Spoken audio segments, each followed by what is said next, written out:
সীমান্ত হত্যাটা 0% আসবে।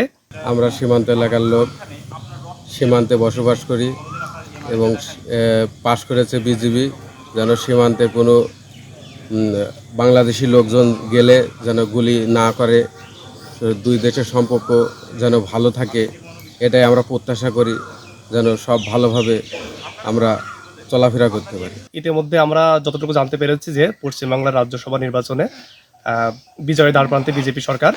আমাদের বাংলাদেশি হিসাবে যে চাওয়া পাওয়াটা আছে যে আমরা ইতিমধ্যে বিভিন্ন রাজ্যে দেখেছি বিজেপির যে নৈরাজ্য, তাদের যে ধর্মকে উস্কানিমূলক প্রোপাগান্ড নিয়ে একটা দেশের মধ্যে একটা নৈরাজ্য সৃষ্টি করা।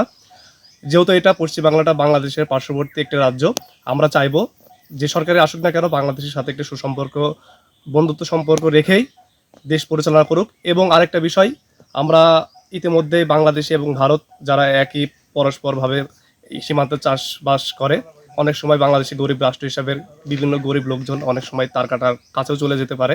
সেক্ষেত্রে আমরা চাইবো যে সীমান্ত হত্যাটা 0% আসবে এবং অনেক সময় বাংলাদেশে যে আত্মীয় স্বজন থাকে ভারতবর্ষে, যে সংখ্যালঘু হিসাবে বিভিন্ন মৌলবাদী উপাধি না দিয়ে যাতে কোনো তাদের উপর কোনো অত্যাচার না করে এবং বাংলাদেশের সাথে সুসম্পর্কটাও বজায় রেখে দুই দেশের মধ্যে বন্ধুত্বপূর্ণ সম্পর্ক এগিয়ে যাক।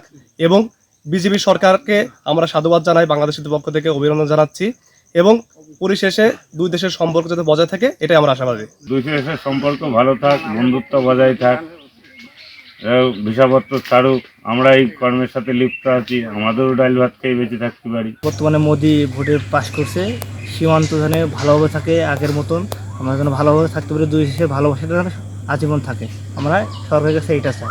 ভারত বাংলাদেশ পাশাপাশি সবাই জানে যে আজকে ইন্ডিয়াতে বিধানসভার ভোট, আর এই ভোটে আবারও বিজেপি পাশ করলো। মানে এই রাজ্যের মোদি সরকার আবার তার যে বিধানসভায় পাশ করেছে, সেই হিসাবে আমাদের বাংলাদেশ আর ইন্ডিয়া অনেক দিন থেকে সম্পর্ক হয়তো দূরত্ব রয়েছে, ব্যবসায়িক বা অন্যান্য বিষয় এগুলোতে বিভিন্ন কারণবশত আলাদা রয়েছে। আমরা একটা নতুন প্রত্যাশা করতেছি যে এরপরে হয়তো বিজেপি সরকার যখন যে রাজ্যে এসছে, আবার হয়তো নতুন কোনো প্রস্তুতি আমরা ভালো দেখতে পাচ্ছি সামনে। আশা করছি যে ভালো কিছু হবে, তার কারণ এই যে বর্ডার বা বিভিন্ন ব্যবসায়িক হিসাবগুলো অনেক দিক রয়েছে, সেগুলো আবার ফের নতুন করে হয়তো ভালো দিকে আসতে পারে।